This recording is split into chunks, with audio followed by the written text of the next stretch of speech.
Gente querida, qué alegría. Pasa de todo en la Argentina, pero nosotros seguimos aquí en Crónica HD, en Mercado Sin Pulgas. Tenemos un programón. Ustedes saben que hoy el ministro de Hacienda, Nicolás Dujovne, se reunió con el secretario del Tesoro, el subsecretario de Tesoro en Washington, pero se reunió con la directora ejecutiva del Fondo Monetario Internacional, ahora este personaje que se volvió central en nuestra agenda cotidiana. Tengo mucha información sobre cómo estuvo esa reunión, qué piensa el gobierno, qué piensa de los próximos momentos. Creo que además vamos a tener una persona, una fuente muy importante, alguien realmente clave para hablar de este tema del Fondo Monetario en unos minutos, pero antes quiero presentar a nuestros columnistas, gente querida acá, Agustín Álvarez Rey. ¿Cómo le va, Agustín? ¿Qué información tiene para hoy? Buenas noches, Silvia, buenas noches para todos. Nos vamos a meter de lleno con el conflicto docente en la ciudad de Buenos Aires. En este caso no tiene que ver con lo salarial, sino con la intención del gobierno de la ciudad de centralizar la formación de los docentes y cerrar 29 profesorados. Y aquí además tenemos a Soledad Acuña, la ministra de Educación de la ciudad de Buenos Aires. Tenemos cantidad de cosas para hablar con ella. Sigamos con Guido Braslaski, por favor. Hola Silvia, buenas noches. Bueno, el proyecto antitarifas de la oposición en el Congreso ahora pasa al Senado, donde todo indica va a recibir sanción y camina también rumbo al veto presidencial. ¡Qué momento, Guido! ¿Y qué nos cuenta Alejandra Gallo, nuestra columnista económica en este momento tan denso y tenso para la Argentina? Alejandra. Buenas noches, Silvia. Efectivamente, estamos taconeando muchísimo. Vos vas a adelantar en un ratito nomás, en exclusiva, todos los detalles de la negociación del ministro Dujovne con el Fondo Monetario Internacional, y yo te voy a complementar contándote qué es lo que están pensando los principales actores económicos de ese acuerdo. Martín Rodríguez, ¿y qué tiene usted para decirnos hoy aquí en Mercado Sin Pulgas? Buenas noches, Silvia, ¿cómo estás? Bueno, la semana pasada se hablaba de la peor semana del gobierno y esta semana tal vez se habla de la peor semana del país, ¿no? Una semana difícil. Vamos a hablar un poco de la crisis en Cambiemos y vamos a remitirnos un poco a una comparación con lo que pasó en el 2001, que es el fantasma que recorre la Argentina. Interesantísimo lo que nos traen los columnistas aquí a Mercado Sin Pulgas. Muy brevemente les digo que en el gobierno hay enorme optimismo.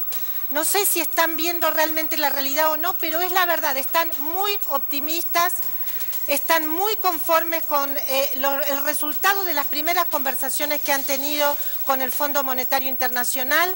Están convencidos de que el Fondo Monetario Internacional va a abrazar al gobierno, va a abrazar a la Argentina.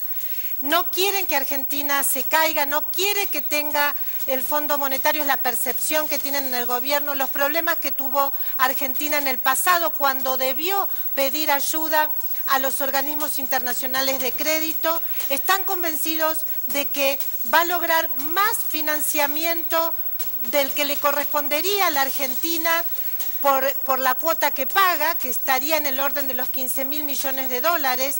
Piensan que puede duplicar ese dinero, piensan ese préstamo, piensan que realmente se van a comprometer con la salida gradual que quiere implementar el gobierno. La verdad que la información que llega desde el gobierno es algo así como el sentimiento de que les volvió el alma al cuerpo. Es que estaban realmente muy preocupados y ahora se sienten respaldados.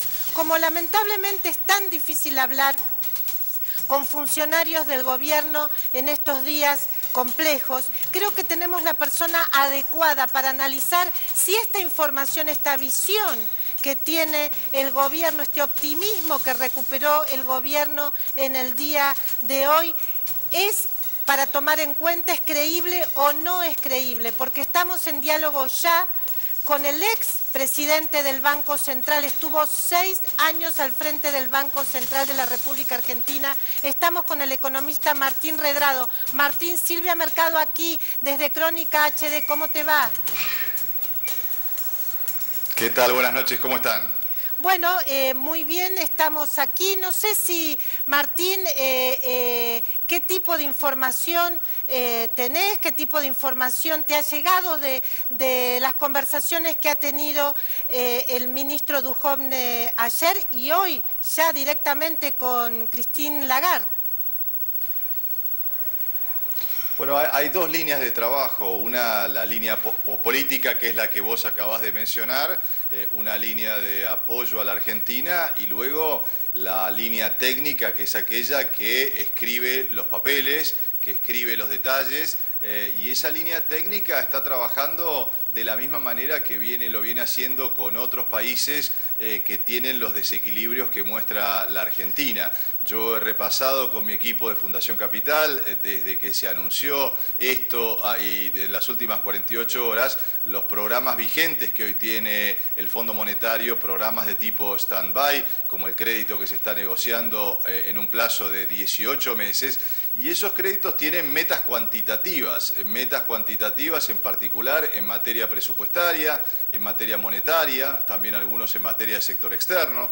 He visto los programas del África subsahariana, de Ucrania, de otros países del este europeo, y bueno, todos tienen estas mismas características. Por lo tanto, hoy es prematuro hacerse expectativas de un lado y de otro. Lo que sí está claro es que Argentina no va a tener un tratamiento especial, no va a haber un crédito especial, no habrá un programa especial, y todavía lo que se percibe es mucha incertidumbre, tanto en el mercado local como en el mercado internacional. Se ha hablado de acelerar los plazos, pero tampoco se ha dado un plazo definitivo. Por lo tanto, yo, por mi experiencia, lo mejor en este momento es la cautela y desencillar hasta que aclare. Es muy interesante escucharte, Martín Redrado, porque además a vos te tocó, estando al frente del Banco Central, justamente tomar distancia del Fondo Monetario Internacional. ¿Cómo fueron esas negociaciones por las cuales el gobierno de la Argentina en ese momento, gobernaba Néstor Kirchner, tomó la decisión de pagar el total de la deuda que tenía con el fondo, Martín? Bueno, en ese momento las diferencias conceptuales que teníamos con el fondo, recuerdo que trabajábamos juntos con el ministro Roberto Labaña. El fondo, por ejemplo, quería dejar que el peso se fortaleciera y eso perjudicara a la producción nacional. Nosotros queríamos tener un tipo de cambio competitivo.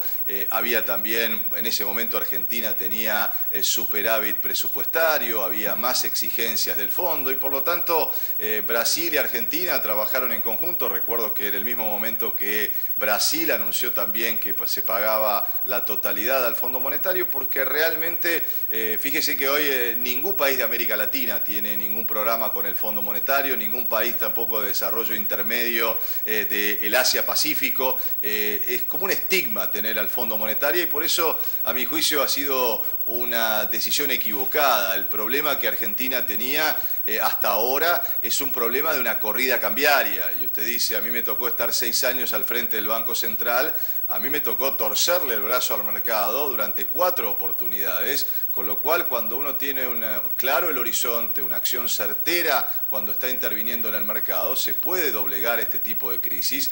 Y en realidad acá no había una crisis de deuda de la Argentina como para recurrir al Fondo Monetario. A la Argentina le hace falta un plan que marque un camino de avance del consumo, de la inversión, del sector externo, pero bueno, se ha elegido otro camino y por lo tanto lo importante ahora es generar ideas, conceptos que puedan sacar a la Argentina adelante. Ahora, me interesa mucho este concepto. 4 veces le tocó doblegar al mercado. Aquí también hubo un intento del mercado de desestabilizar la economía. ¿Hubo una puja de qué tipo, Martín?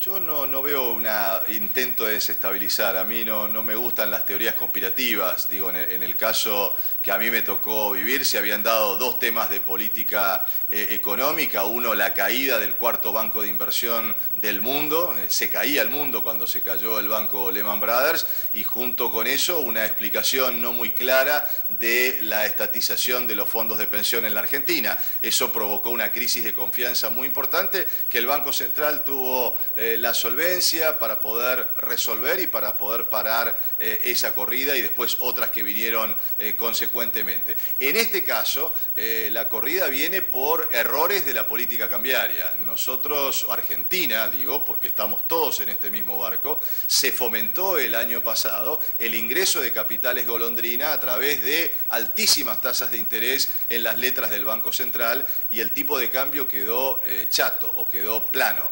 Con lo cual se generaron incentivos para que vinieran capitales que entraron y salieron, y bueno, y esto ha sido el problema, con lo cual aquí no ha habido una conspiración internacional, ha habido errores de política económica que se están pagando. Alejandra Gallo, ¿qué le vas a preguntar a Martín Redrado? Gracias, Silvia. Buenas noches, Redrado. ¿Cómo le va? Yo quería preguntarle si este acuerdo con el Fondo Monetario Internacional va a ayudar para que la Argentina controle la inflación, que es la principal preocupación de la mayoría de los argentinos. Bueno, para controlar la inflación uno necesita un programa económico que balice el camino de las principales variables que maneja el gobierno y que sea creíble por lo menos a 2 o 3 años. Y para esto hay que tener un sendero muy claro y que sea convergente, ordenado, del gasto público, de la emisión monetaria, de las políticas de ingresos. Bueno, pero este plan tiene que hacerse en la Argentina, con lo cual, Argentina necesita balizar este camino. Ojalá se pueda hacer con apoyo, tener un cheque además de 25.000 millones de dólares, pero reitero, ojalá que el programa lo esté haciendo el equipo económico argentino y que no esté dejado en manos solo de los técnicos del Fondo Monetario, porque ellos tienden a ver todo el mundo como si fuera una receta única y cada país tiene sus particularidades. Entonces, ¿usted no cree que el Fondo Monetario es distinto, que quiere experimentar de un modo nuevo con Argentina, Redrado? No, sinceramente no lo creo. Argentina no tiene ningún impacto sistémico hoy en el mundo financiero internacional. ¿Qué quiero decir con esto? Lo que ocurre con la Argentina no se contagia.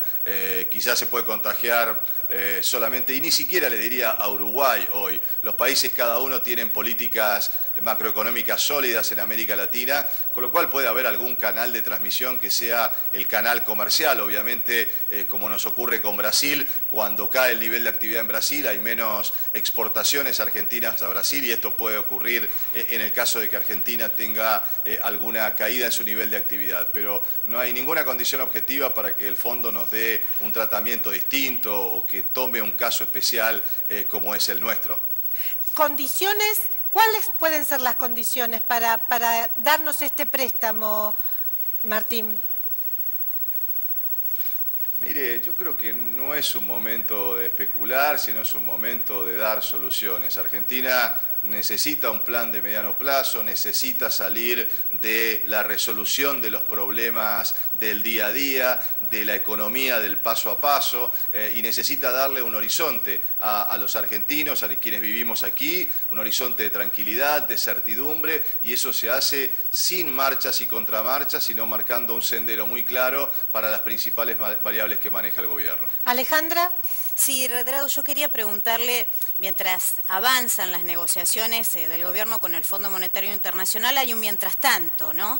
¿Qué va a pasar con el dólar? Exacto. En ese mientras tanto, ya que, por ejemplo, hoy intervino nuevamente el Banco Central, logró bajar un poco la cotización del minorista, pero el mayorista subió aún un poco más.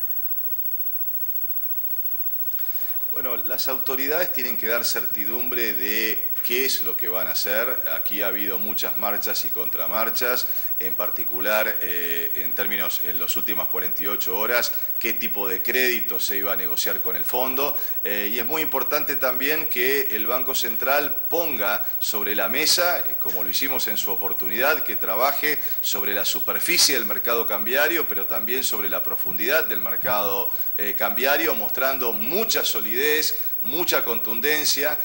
Cuando interviene lo tiene que hacer en el momento preciso y mostrando que tiene capacidad de mover el mercado, y también generando ventanillas de liquidez que le permitan al sistema financiero, a los bancos, saber que tienen detrás de sí espaldas fuertes sobre las cuales poder recostarse. En la medida que lo haga, va a poder generar una tranquilidad. Hoy lo que se necesita es fortalecer todos los instrumentos para que aumente la demanda de pesos, y en la medida que lo haga, sin duda va a poder tranquilizar el mercado. En el día de hoy lo ha logrado parcialmente. Martín Redrado, la última pregunta. ¿El gobierno lo ha consultado, le ha explicado sus objetivos? ¿Usted tiene diálogo con alguno de los funcionarios económicos o con el presidente actual del Banco Central, con Federico Sturzenegger? periódicamente, no en esta última etapa, no desde que se ha desatado la crisis, pero periódicamente tengo reuniones, me convocan a que les exprese mi pensamiento. Yo vengo diciendo exactamente esto que les digo a ustedes. Es más, vengo diciendo que Argentina debería haber trabajado, se los he dicho a muchos funcionarios, en una red de seguridad con organismos multilaterales como el Banco Mundial, como el Banco Interamericano de Desarrollo, justamente para poder evitar que si hay alguna ventana en donde se cierra el financiamiento a Argentina, poder ser preventivos, con lo cual sí tengo diálogo. Hace ya por lo menos 40 días que no veo a ningún funcionario y en estas circunstancias no he tenido ningún tipo de conversaciones. Pero creo que esto es una cuestión, no tienen que trabajar, mirar hacia adentro, dar las mejores soluciones. Y bueno, por supuesto, nosotros como economistas profesionales señalar cuáles son los caminos. Como todos en la Argentina estamos convencidos que este problema se puede solucionar, que a la Argentina le tiene que ir bien, porque en definitiva estamos todos en este mismo barco.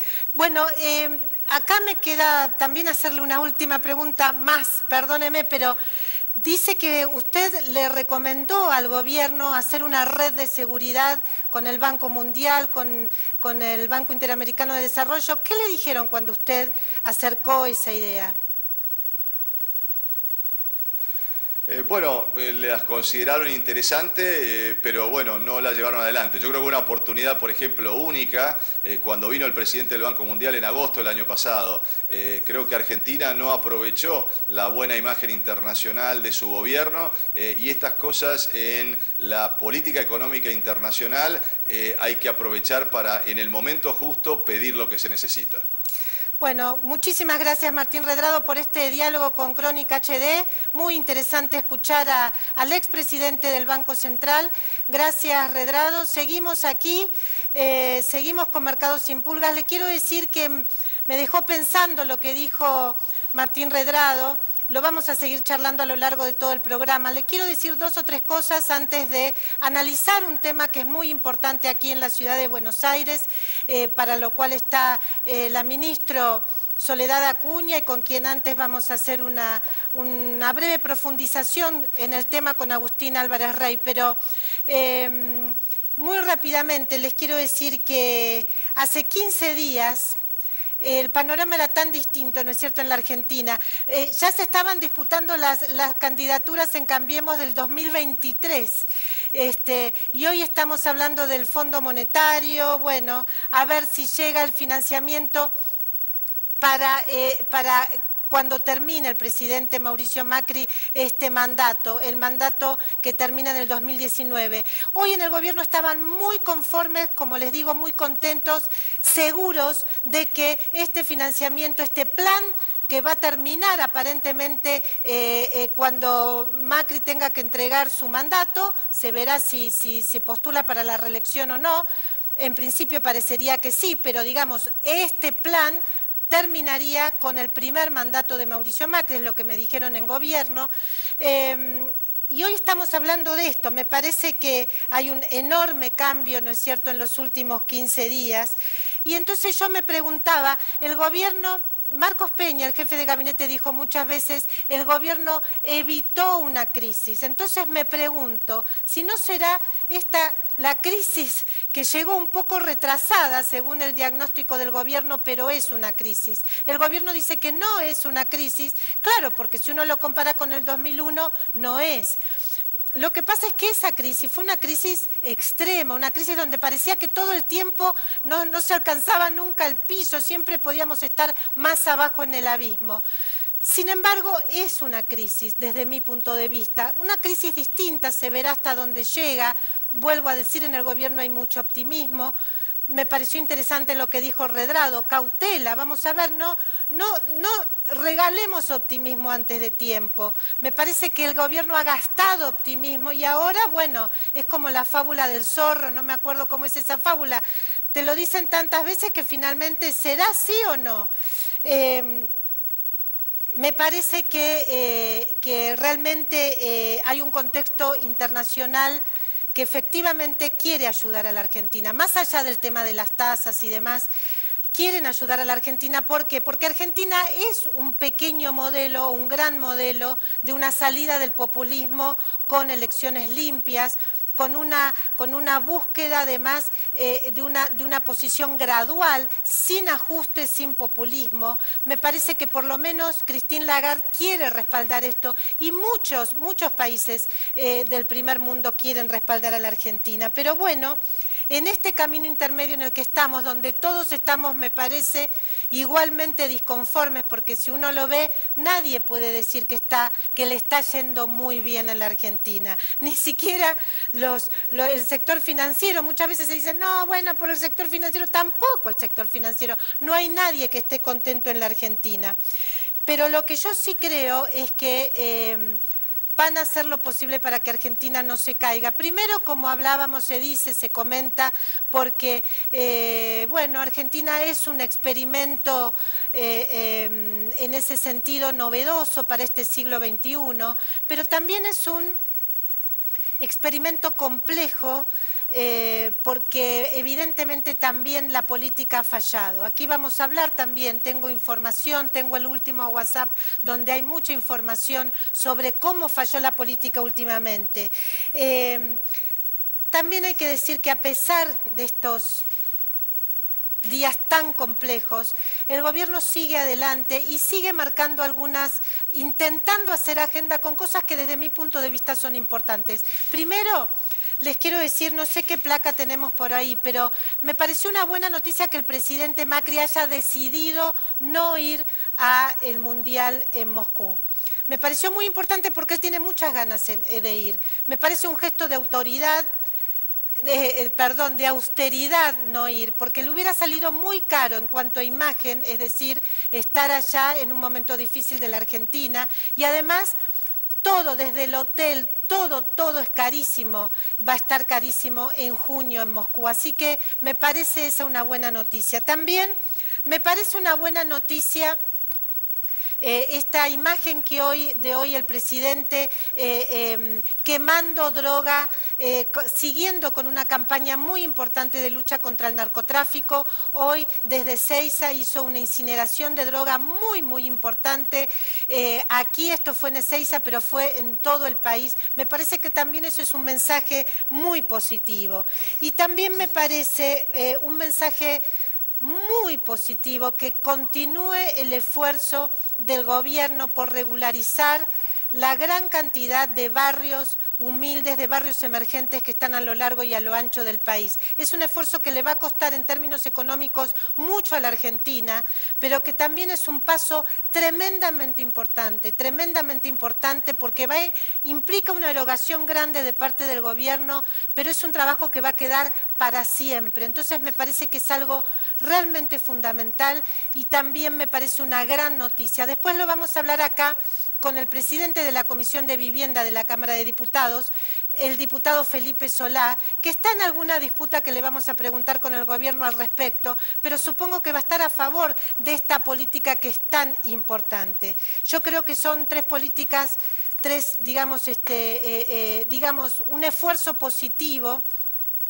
continuar con una agenda positiva a pesar de las dificultades, y por eso me parecía importante comentarlo. Ojo, también hay que decirle al gobierno, cautela, no regalemos optimismo antes de tiempo, no regalemos buenas noticias, no digamos que está todo bien cuando no está la percepción de la gente. Y la percepción, me parece a gente que sabe tanto de comunicación como el equipo más chico, más cercano al gobierno, saben que la percepción es algo tan parecido a la realidad. Y bueno, además la realidad también, el bolsillo, por favor, el bolsillo no está bien tampoco. Vamos a hablar con Agustín Álvarez Rey, vamos a hablar de...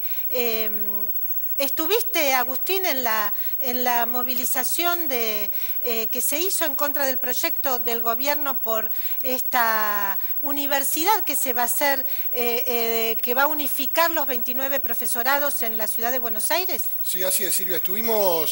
Pasamos por ahí para ver de qué se trataba, para interiorizarnos de los cuestionamientos, porque allí en Argentina pasaban muchas cosas, ¿no? Boca salía campeón, había una sesión maratónica en la Cámara de Diputados, estaban las negociaciones en Washington, pero también estaban los docentes de la ciudad de Buenos Aires protestando frente a la legislatura porteña. ¿Por qué? Porque ayer la Comisión de Educación de la legislatura trataba este tema, lo viene tratando, y hay especialistas que van a exponer. Yo te invito, Silvia, a que escuchemos un minutito de uno de los especialistas que expuso en la legislatura porteña sobre este tema puntual. Se llama Jason Beach, es docente, investigador de Sociología de la Educación de la Universidad de San Andrés y del CONICET. Escuchá lo que dice respecto del proyecto. Aprobar el proyecto de la UNICABA sería una irresponsabilidad de su parte.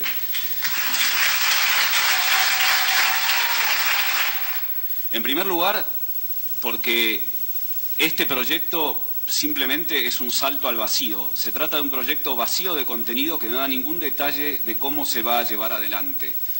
Y la pregunta que les hago es, ¿vamos a cerrar instituciones centenarias que tienen una larga tradición y fuerte identidad por un proyecto que no sabemos cómo se propone, o mejor dicho, no sabemos qué se propone ni cómo lo piensa lograr? Aparentemente uno de los problemas en la ciudad es la cantidad de graduados y de estudiantes que tenemos en los institutos de formación docente. Bueno, déjenme decirle que la experiencia internacional indica que muchas veces cuando se intenta pasar de 3 a 4 años o pasar del nivel, digamos, de terciario al nivel universitario, lo que generamos es el efecto contrario. Si yo voy a tener que ir a la universidad, tal vez prefiero estudiar abogacía o estudiar alguna carrera que tenga más prestigio y, como mencionaban hace un rato, mejores salarios en la ciudad. Entonces dudo, no solo creo que es posible que no solucione el problema, sino que puede generarnos un problema aún peor. En cuanto al tema de calidad y de jerarquizar la formación, el proyecto dice claramente que son los mismos docentes en los mismos edificios.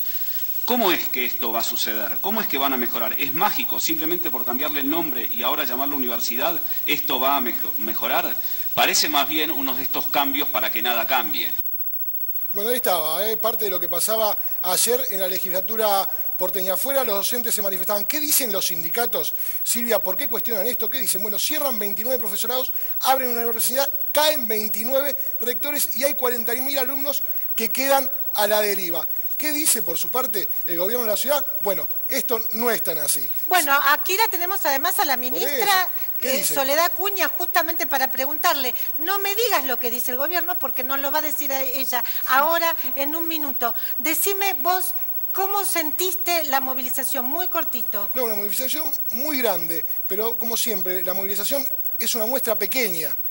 Hay que ver qué piensan los docentes, que la mayoría de los docentes piensan que este es un problema menor de todos los que tiene la educación en la ciudad de Buenos Aires. Es lo último que hay que, si vos hablás con los docentes, te dicen, es lo último que hay que atender, hay que solucionar un montón de cosas antes. Bueno, y efectivamente, por suerte tenemos a Soledad Acuña, que la ministra de Educación de la ciudad de Buenos Aires. Gracias, Soledad, por venir aquí al piso de Mercado Sin Pulgas. ¿Habías estado aquí en Crónica? Había estado en el programa de Santos Villazati, había venido a conocer, sí, muy pero bien, increíble, es realmente impactante, tenemos un gran estudio, estamos muy contentos, con mucha tecnología también. Soledad, bueno, escuchaste lo que ha dicho nuestro colega Agustín Álvarez Reyes. Es decir, hay sindicatos, hay digamos, movilizaciones en contra, pero también hay académicos que ponen muchas dudas, que no les gusta el proyecto de UNICABA. Contanos por qué pasa, por qué estas sospechas, por qué tantas críticas, Soledad. Yo te voy a contar cuál fue nuestra intención el año pasado cuando con Horacio Rodríguez Larreta, el jefe de gobierno, presentamos este proyecto, que es una iniciativa, que es un proyecto de ley, es una propuesta y que, como toda propuesta, tiene que someterse a discusión y que obviamente, como toda buena ley de la democracia, sufre modificaciones y esperamos que eso también pueda pasar con este proyecto. Nosotros venimos trabajando hace muchos años y venimos hablando de calidad educativa hace muchos años.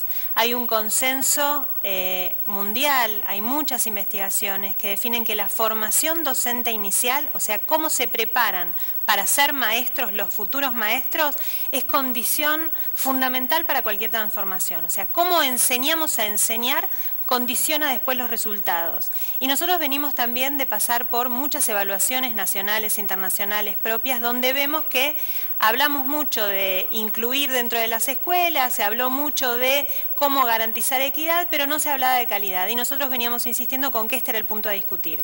Entonces, la presentación tiene que ver con apuntar a trabajar uno de los ejes más importantes para mejorar la calidad educativa, que es la formación de los maestros. Y esta fue la propuesta. Suena muy racional, digamos, desde afuera y sin estar yo en el mundo docente, suena muy racional que 29 profesorados se unifiquen, que formen parte de una, digamos, de un salto cualitativo y se pueda trabajar coordinadamente las distintas áreas, digamos, las distintas materias, por decirlo de algún modo. Pero, ¿por qué la resistencia? Pero es mucho más que, porque por eso quería cambiar el eje del enfoque, porque lo que han buscado los 29 institutos hasta acá es plantear la política de cierre y ajuste de los institutos de formación docente. Y nosotros queremos discutir cómo se forman los docentes, y por eso te empecé a hablar de que nuestra propuesta pasa por analizar la calidad de lo que está pasando en las aulas, en la ciudad, el perfil de los estudiantes que tenemos, cómo van cambiando la información, la tecnología, y en función de eso cuál es el rol del maestro y cómo tiene que prepararse ese maestro. Nosotros no dijimos que vamos a cerrar 29 institutos, nosotros propusimos la creación de una universidad, elevar de terciaria a universitaria la formación docente y cambiar lo que pasa adentro. Es muy importante y es mucho más que 29 o 1, que es la única discusión que algunos docentes están dispuestos a dar. Nosotros lo que decimos es, si fuesen 15, 14, si no cambiamos la forma en que se enseña a enseñar, no cambia nada. No es una cuestión de eficientizar un sistema. Ahora, yo entiendo que los sindicatos estén en contra. Pero no son los sindicatos, claro, por eso, no son los sindicatos. Pero digamos, académicos como el caso de Jason, que la verdad que me sorprendió porque representa la universidad, una universidad privada de mucho prestigio, me sorprendió que antes de salir a hacer esa manifestación política no nos hubiese llamado no como Soledad Acuña, como ministra de Educación de un gobierno, para consultar sobre la propuesta. Después, si tenía intereses. Por ejemplo, me han dicho que el ex ministro Nadorowski también está en contra, Mariana Nadorowski. Ahí yo te quiero contar esto, por eso. Nosotros hicimos una propuesta, la hicimos el año pasado, lo contamos, lo hicimos público, le contamos a la sociedad lo que nosotros veíamos en noviembre del año pasado. En el marco de varios ejes de reforma que ya hemos venido presentando, toda la política de educación digital, la reforma de la secundaria del futuro, la formación de docentes para las secundarias del futuro y para los estudiantes del futuro. Cuando hicimos esta propuesta, la primera reacción de los institutos fue, no nos consultaron, no nos avisaron antes. Lo que dijimos es, hicimos una propuesta, empecemos a debatir a partir de ahora esta propuesta que como Ejecutivo tenemos potestad y obligación de hacer, de proponer política educativa. A partir de ahí la discusión fue 29 sí o 29 no. ¿Qué plantean muchos académicos, más allá de estos en particular? Hay muchos con los que venimos hablando y venimos dialogando, lo que dicen es, la universidad sí, de esta manera es poco claro cómo se va a implementar. Y nosotros lo que decimos es, por supuesto, discutamos cómo es ese proceso de transición de 29 institutos terciarios a un modelo universitario. En la ley no dice nada de cierre, por el contrario, dice se garantizan los puestos de trabajo, la antigüedad y el salario de todos los docentes y no docentes que hoy están. Bueno, es eso, es prejuicio, es temor al cambio. El cambio siempre genera miedo, uno no sabe hacia dónde va, quedarse en lo que uno conoce y maneja siempre es mucho más seguro. Puede ser que haya Soledad. Pero no nos asusta el miedo, digo, me parece que los cambios se transitan, yo por eso tampoco quiero hablar de crisis, ni de educación ni de crisis docente, porque nosotros no lo vimos con docentes y en las escuelas no se vive como una crisis, sino como un paso que hay que dar para mejorar. Evaluamos todos los años a los chicos, todos los años nos sorprendemos y en el momento que se publican las evaluaciones empezamos a discutir de por qué estamos tan mal en los resultados. Bueno, empecemos a cambiar. Una de las formas de cambiar para tener mejores resultados es tener una formación docente diferente. Y eso es lo que queremos discutir y con muchos académicos estamos discutiendo y estamos empezando a encontrar, bueno, a ver, si el modelo universitario es un modelo posible, ¿cómo hacemos un proceso de transición? ¿Cómo hacemos un análisis de los actuales institutos en términos de, bueno, ¿cómo sabemos que son buenos o malos en términos de formación? Porque muchos de ellos se plantean, nosotros somos históricos, nosotros somos buenos o somos los mejores de la Argentina. ¿Sobre la base de qué? ¿Cuál es la evaluación institucional que nos hace decir que somos buenos o somos malos? Empecemos a mirar estos datos. El año pasado se hizo la primera evaluación de los institutos de formación docente a nivel nacional y los institutos de la ciudad se negaron a participar. Claro, eso te iba a decir. Empecemos a evaluar, empecemos a definir, empecemos a analizarnos y mirar lo que tenemos. ¿Por qué la resistencia a la evaluación, Soledad? Mira, hay distintos motivos. Hay una que es muy fuerte, que es la ideológica y el prejuicio. Acordate que venimos de muchos años donde teníamos un ministro nacional que decía no hay que evaluar porque estigmatiza, ya sabemos que está mal, no profundicemos. También estigmatizaba contar la pobreza. No había que saber cuántos pobres había, una cosa tremenda. Pero la buena noticia es que ya vamos 2 años consecutivos de evaluaciones nacionales, de las pruebas a aprender, ya vamos 5 años de evaluaciones en la ciudad de Buenos Aires propias, y este año nos toca por tercera vez, creo cuarta vez, la evaluación PISA, que vamos a participar, y ya ese prejuicio ideológico está cada vez más resumido. Lo que queda es miedo al cambio, a lo diferente. Cuando se habla de pruebas estandarizadas, en realidad es una manera de poder mirar. Ya hemos demostrado y todos sabemos que no hay consecuencias punitivas sobre el resultado de las evaluaciones, sino que son consecuencias transformadoras. Nosotros, sobre los resultados de aprender y sobre los resultados de nuestras propias evaluaciones, armamos los planes de capacitación continua. Los docentes saben que lo que evaluamos se devuelve en capacitación específica. Ahora, mi pregunta es, ¿habrá miedo, no sé, político? Porque hoy la legislatura, el oficialismo en la legislatura tiene mayoría. Entonces podríamos haber aprobado el proyecto en diciembre o en marzo cuando se iniciaron las sesiones. Y no lo hicimos. Tampoco serviría de nada. Entonces, por eso, pero porque lo que digo además es... ¿de qué puede servir que el Ejecutivo aproveche su mayoría para imponer algo? De nada. En temas tan importantes como la educación, donde tenemos que buscar más consensos que diferencias, no sirve de nada la mayoría. Entonces nosotros no estamos haciendo uso de algo que tenemos, que es mayoría para votar, sino que estamos apostando al diálogo con los otros bloques y estamos hablando con los otros bloques. Y hay muchos puntos en común que estamos empezando a encontrar, porque la discusión de fondo, insisto, es la formación docente. ¿Cómo preparamos a los maestros de los chicos y las chicas de la ciudad? Y no es la discusión sobre 29 sí o 29 no, porque estamos garantizando todos los puestos de trabajo. Lo que decimos es, son 29, 15 o 1, ¿cómo enseñamos a enseñar? Y esa es la discusión. ¿Y para qué enseñamos a enseñar? ¿Y en qué lugar enseñamos a los maestros que se paren? Escucharte, porque es la posibilidad de que podamos, incluso voy a decir algo que por ahí es polémico, hasta diría el conflicto que esto genera, porque hasta se impidió una apertura de la Feria del Libro normal, porque aparecieron unos chicos que los utilizó, que tienen todo el derecho a protestar, por supuesto. Yo creo que los organizadores de la Feria del Libro, que tienen unas cuentas pendientes con Pablo Abeluto, aprovecharon a estos chicos para armar, digamos, para crearles problemas, para decirles otro mensaje a Pablo Abeluto, me parece a mí. Pero bueno, eso permitió que un montón de personas que no estamos siguiendo la agenda de educación nos enteremos de que está este proyecto, y finalmente la polémica tiene esta ventaja en la ciudad de Buenos Aires, que permite reflexionar sobre un tema que seguramente vos no estarías aquí si no hubiera esta polémica. Entonces yo le veo ese lado positivo. Absolutamente, lo que tenemos que poder construir, y nos cuesta y estamos buscando maneras, es cómo hacemos para que las mayorías silenciosas hablen sobre educación. Porque nos pasa lo mismo que pasó el año pasado con las tomas. Había 29 escuelas tomadas, pero había otras 150 que no estaban tomadas. Y había un montón de centros de estudiantes que venían a vernos y hablaban y nos decían, nosotros estamos de acuerdo con cambiar la forma en que nos enseñan. Ahora, no había cómo hacer que esas mayorías hablen. Y acá pasa lo mismo, porque dicen los docentes están en contra.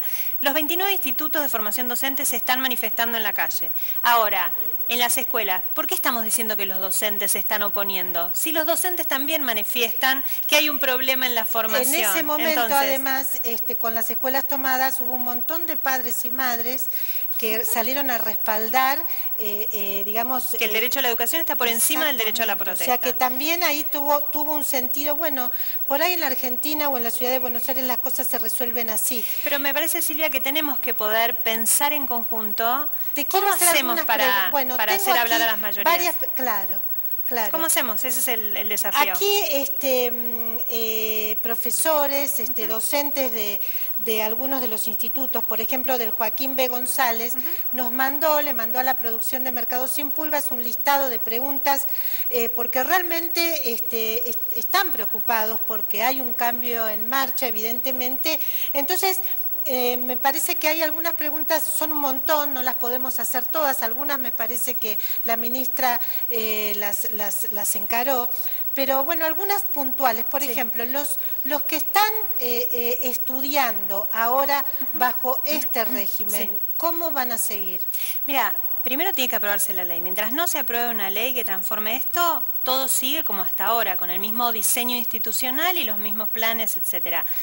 Incluso aprobándose este año la ley, tiene que pasar todavía por la CONIAU, tiene que pasar por organismos nacionales para que el título siga teniendo validez nacional como tiene hasta acá.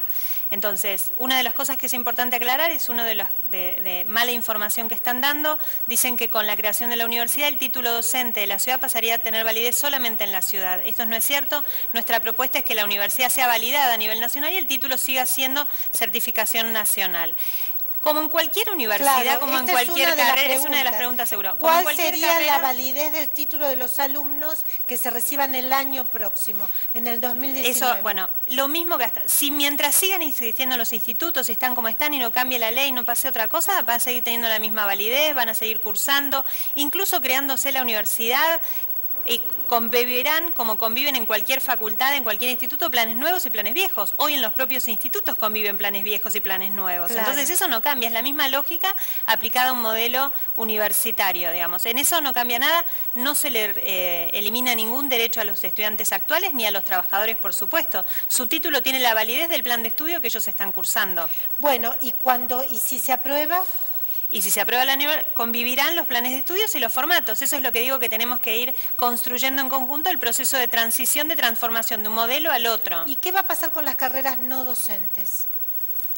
Las que se dictan en los propios institutos. Es lo mismo, porque están dentro de los mismos diseños institucionales. Por los traductorados seguramente te preguntan, o las artísticas, o educación especial, que también lo han puesto en duda. Nosotros en nuestra propuesta, que es la que hemos sometido y que estamos dialogando con legisladores y con especialistas, nosotros proponemos un esquema, pero que está abierto a la discusión, digamos, donde existan distintas facultades, si se quiere, de la universidad, organizados por nivel, todo lo que es formación inicial de jardín, todo lo que es primaria, lo que es formación secundaria, artísticas, lenguas, educación física. La última, Soledad Acuña. Hay una crítica en relación al tema del predio donde va a estar la universidad, que ya se habría comprado, a pesar de que la ley no estaba aprobada. Mira, ¿cómo es eso? Nosotros hoy tenemos 29 edificios distribuidos por toda la ciudad, pero casi el 80% de la matrícula se concentra en 4 o 5 que están a 5 cuadras uno de otro. Enfrentados, de hecho, están todos muy cerquita. Nosotros una de las propuestas que hacemos es que en el Parque de la Innovación, que está en zona norte, que se va a hacer un gran parque donde va a ser el Silicon Valley de la Ciudad de Buenos Aires, nosotros sugerimos que ahí es el mejor lugar donde se formen los docentes que van a crear futuro en la Ciudad de Buenos Aires. En ese predio nosotros podríamos construir el rectorado, la sede, el campus, depende de lo que terminemos definiendo como diseño institucional. Nosotros habíamos pedido un crédito internacional para construir una sede en uno de los institutos, para que sea una sede en su modelo como diferente en términos de formación en tecnología. Esos fondos se pueden usar para la creación de esta nueva sede universitaria que nosotros proponemos que esté en el Parque de la Innovación. Pero todo esto va a depender de los procesos que se vayan dando de discusión democráticos en la legislatura. Bueno, claro, claro. La verdad que a mí, yo te escucho y me resulta muy interesante lo que contás, realmente. Bueno, habrá que escuchar las críticas, ver por qué los temores, seguir debatiéndolo y bueno, y lo vamos a seguir aquí tratando porque, porque efectivamente la formación docente es fundamental. Es fundamental, es el primer paso para dar realmente un salto en la educación de nuestros chicos. Y además vos pensás que la Ciudad de Buenos Aires no tiene industrias de máquinas, de robots, tiene gente. El principal capital que tiene la Ciudad de Buenos Aires es su gente y su talento. El talento, los recursos, las personas se forman en nuestras escuelas. Entonces, ¿qué mejor para el desarrollo económico y social de la ciudad basada en el talento que invertir y transformar y profundizar todo lo que sea la formación de los maestros que forman a esos chicos que el día de mañana van a construir, como tenemos hoy, los grandes unicornios que son de acá de la Ciudad de Buenos Aires y todas las grandes empresas que han salido del talento increíble que tiene la ciudad. Entonces, ¿cómo no desafiarnos a buscar un mejor modelo para que nuestros maestros sean los generadores de todo ese futuro para la ciudad? Interesantísimo, Soledad Acuña, gracias por tu visita aquí Gracias a Mercado Sin Pulgas. Y seguimos aquí ahora con Guido Braslaski, que ha tenido otra semana hot en el Congreso, en la Cámara de Diputados. Ha habido una sesión de la cual ya veníamos hablando. Finalmente la oposición lo logró la mayoría, logró aprobar un dictamen, le dio media sanción a un proyecto para reducir el tarifazo, Guido. Sí, así es, Silvia. Bueno, esto pasó ayer en una larga sesión en la Cámara de Diputados. ¿Cómo sigue? La semana que viene el proyecto llega al Senado, donde todo indica, si no pasa nada raro, también va a tener aprobación por los senadores y va a llegar al Ejecutivo, donde ya se anunció que el presidente Mauricio Macri lo va a vetar. Lo que pasa, quieren que no suceda... Pará. Sí. La verdad que vos ya das por seguro que el Senado va a dar sanción definitiva al proyecto. Mira, en el gobierno tienen esperanza de que no. Tenemos algunos protagonistas, no sé si tenemos para ver algunas imágenes. A ver. Algunos protagonistas de lo que va a ser el tema en el Senado. Vamos a tener, primero se puede dar la situación donde se junten en el Senado el bloque de Cristina Kirchner y también el de Miguel Pichetto. O sea que Cristina y Pichetto van a votar juntos. Lo mismo, el mismo esquema se dio en la Cámara de Diputados. El kirchnerismo acompañó al peronismo federal y sin ese apoyo clave el proyecto no hubiera salido. Claro, y además no me di cuenta, Agustín Rossi, el proyecto lo hicieron Bocio y Marco Labaña. Exacto. Bocio de Argentina Federal y Marco Labaña del Frente Renovador. Pero el que cerró el debate fue Agustín Rossi. Bueno, sí, fue un protagonista en el cierre, siempre cierra los jefes de bloque, pero ya que lo tenemos a Pichetto, Silvia, en la foto, dígame. También el proyecto fue conversado para que cuando llegue al Senado ya se le dé aprobación. Entonces, vamos a tener, aunque no se llevan bien, modificaciones. No va a tener modificaciones, se calcula que la semana que viene empieza a debatirse en comisiones y a principios de junio estaría en el recinto y ya sería sancionado como ley. Vamos a tener al bloque de Pichetto, que son 24 senadores, y al de Cristina, el cristicamporismo, como lo llamo yo, que son 9, que van por un proyecto más radical, pero que acompañarían este proyecto. Ellos van directamente por congelar tarifas en 2018. Tenemos otro protagonista, que es Adolfo Rodríguez Sá. Son 2 senadores, pero ayer el Adolfo, como le dicen en San Luis, junto a sus 4 diputados que también contribuyeron a la media sanción en diputados. Y acá tenemos este último señor, es el ministro del Interior, Rogelio Frigerio, que va a tratar de que esto no suceda. ¿Qué chances tiene? Hoy se dice que tiene nulas chances de poder parar la pelota. ¿Por qué? Porque tenemos 24 de Argentina Federal, 9 del cristicamporismo, le llamo yo. O sea que son 33, más 2 del Adolfo. Tenemos son 35, podés sumar a Pino, 36, Magdalena Odarda de Río Negro, 37, y ya tenés quórum y tenés el proyecto, y seguro me falta alguno en la cuenta. Bueno, el gobierno dice que tiene 12, que le faltan 12 y que espera que con estas reuniones de gobernadores, hoy al mediodía almorzaron 5 gobernadores peronistas, después Hugo Pasalacua estuvo ahora a la tarde en Olivos, más Gerardo Zamora que también estuvo... Pues también decían que en diputados iban a dar vuelta a la voluntad de 20 diputados y eso no sucedió. Los 5 misioneros estuvieron ausentes. Y los cordobeses de Schiaretti votaron a favor del proyecto. Lo mismo los tucumanos de Mansur, lo mismo los sanjuaninos, que se los daba con algunas dudas, y se juntaron 133 diputados, 4 más que el quórum. Tenemos una placa también que muestra algunos cambios que morigeraron el proyecto y hace que sea más viable para los senadores, para los gobernadores. A ver. Bueno, básicamente los cambios que se iban a hacer con el IVA, que se iba a bajar el IVA, no se hacen. No se afecta la coparticipación que tienen las provincias, las cuentas de las provincias. Sí. Y además quedaron afuera los hogares de consumos altos. Hubo un corte en lo que aprobó diputados. Todo esto se habló con Pichetto para que el proyecto fluyera en el Senado, Silvia. O sea que Pichetto está convencido de darle sanción definitiva a este proyecto que realmente representa el conjunto del peronismo, y me parece que este es el gran dato político. Sí. Y te digo, el gobierno dice que son, bueno, hubo distintos números, 57.000 millones, sacándole el IVA, serían de costo fiscal. La oposición dice que no, las cuentas de Bocio hablan de 26.000 millones. Bueno, yo te diría que el tema tarifas en los últimos días pasó a ser un problema secundario para el gobierno. Y sí. Porque si hablan de un costo de 57.000 millones, ahora se enfrentan el martes con vencimientos por LEVAC de más de 600.000, y esto es un tema ya político, más sabiéndose que va rumbo al veto presidencial y a pagar ese costo político, ¿no? Efectivamente, Guido Braslavsky, hoy es un tema secundario para el gobierno, tiene otros problemas muy importantes. Vamos a ver un video que preparó aquí la gente de Crónica con la sesión de ayer, Guido.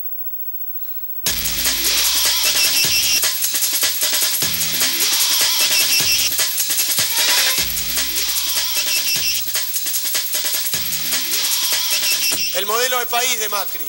¿Hacia dónde quieren llevar la Argentina? Lo que vinieron a hacer con las tarifas es cumplir el sueño de los que privatizaron los servicios públicos en los 90. Y es esto, dolarizar las tarifas, ponerla a precio internacional. Se dijo acá que nosotros teníamos un problema conceptual porque mirábamos a los country. A los country los mantuvieron ustedes con 2 pesos de energía durante 12 años.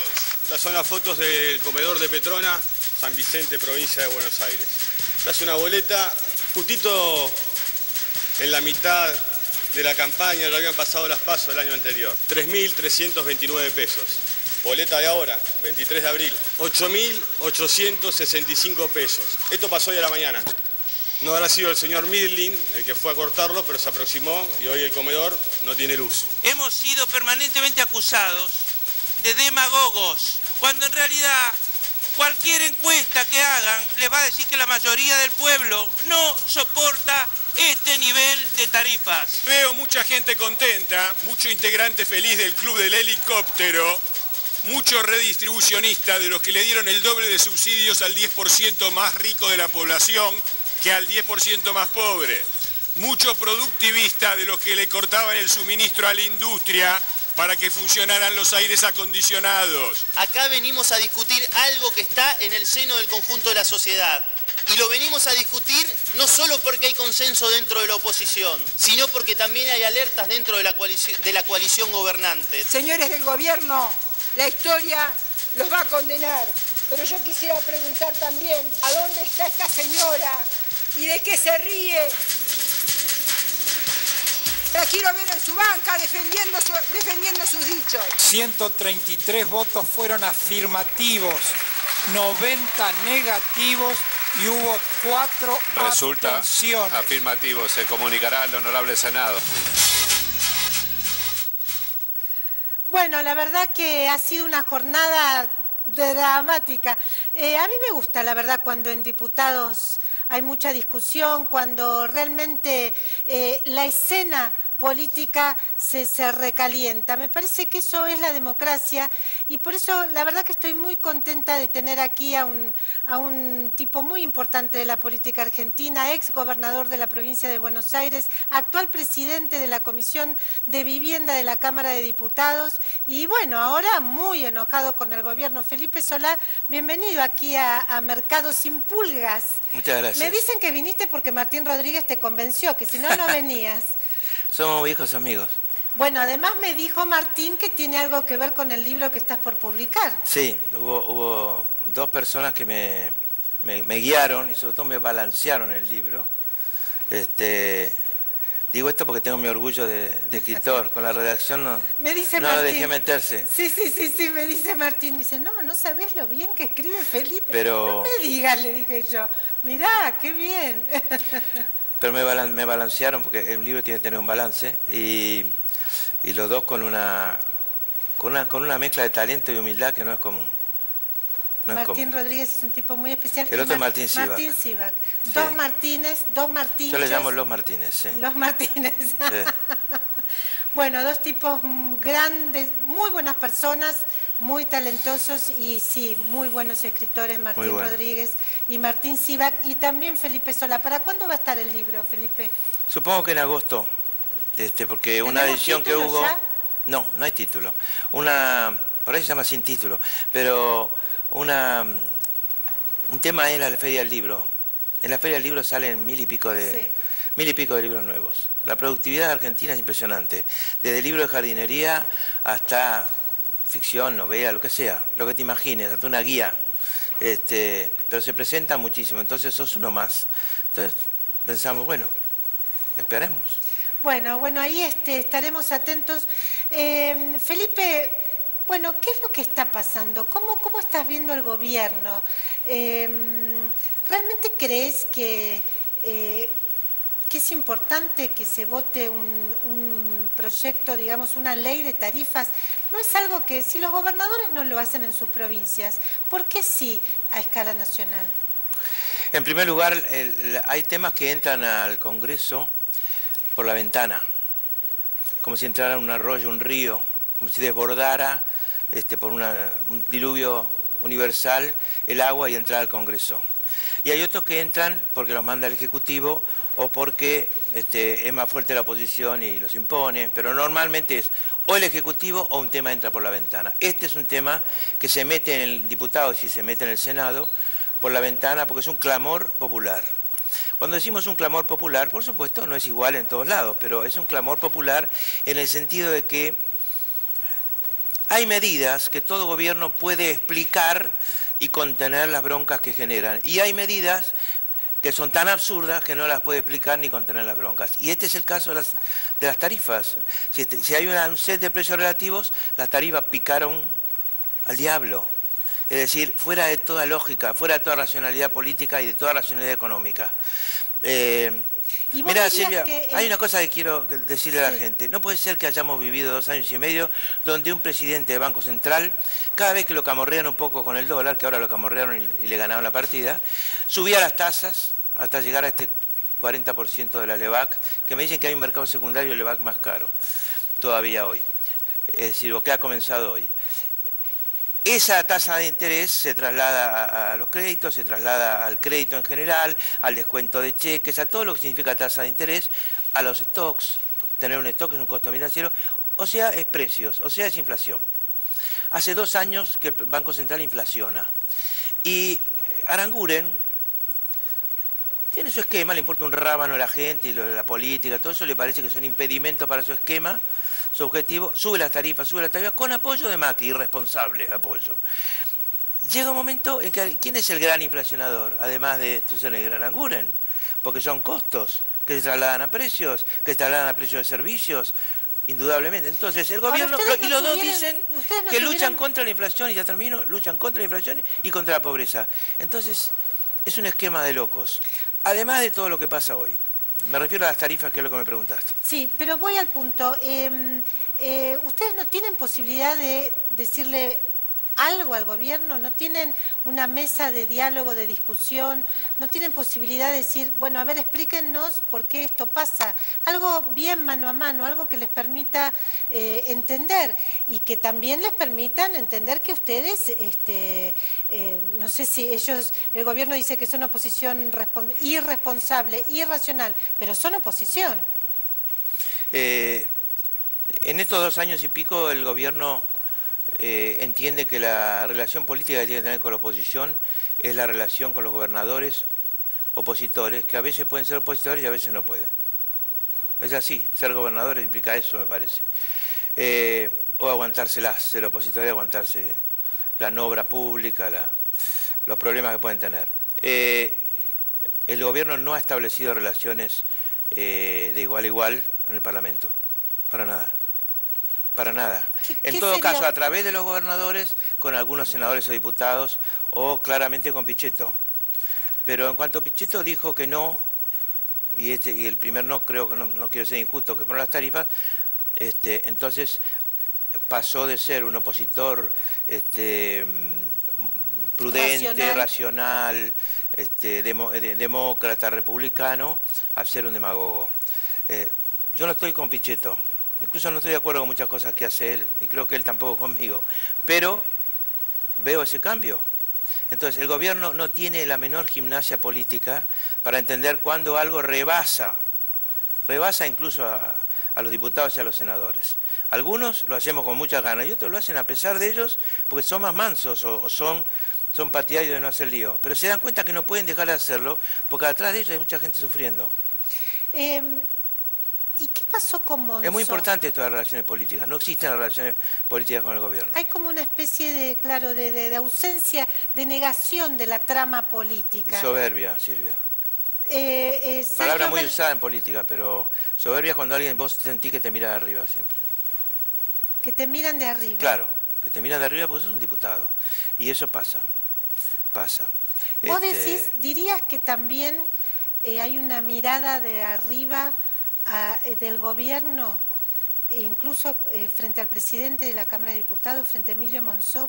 ¿Cuál es el problema que tiene Monzó para vos con Macri, con Marcos Peña? Cuando alguien gobierna, tiene permanentemente malas noticias. Tiene buenas también, pero te aseguro que el mejor gobierno tiene más malas noticias diarias que buenas, frente a lo que quisiera. Es la vida. Y sobre todo en un país con problemas graves. Por lo tanto, se hace de un equipo que no discute lo central, que es lo que decide el jefe, y que en todo caso aconseja algunas cosas, pero no discute lo central. No se le pone enfrente y le dice, no, esto no. Salvo que tenga un amigo, una persona, que cumpla ese rol independiente, que no todos se lo bancan. No sé si Macri lo tiene o no, su equipo no. ¿Vos te lo bancabas cuando eras gobernador? Es una buena pregunta. Yo estoy hablando genéricamente a propósito. Yo no hubiera bancado a alguien que todo el tiempo estuviera en contra. Y creo que ningún gobernador o presidente se lo bancaría, porque resulta insoportable la realidad más el señor que te marca la realidad.